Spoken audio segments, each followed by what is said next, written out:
पुढे बघूयात आता एक मोठी बातमी आणि ही बातमी आहे काँग्रेसचे प्रदेश अध्यक्ष पद या संदर्भात।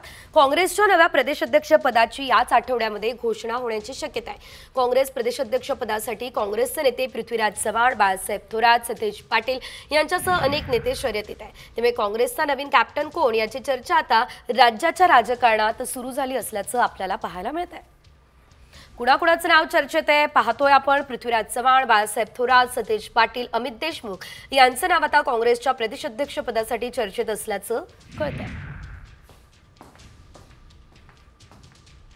तर त्यामुळे काँग्रेसचा नवीन प्रदेश अध्यक्ष नेमका असणार तरी कोण हा सवाल या ठिकाणी उपस्थित झालेला आहे। एकंदरीत आपण पाहिलेलं होतं नाना पटोले यांचं प्रदेश अध्यक्ष पदावरून त्यांनी खरं तर काढता पाय घेतला आणि त्यानंतर आता नवीन कॅप्टन काँग्रेसचा कोण असणार हा सवाल आहे।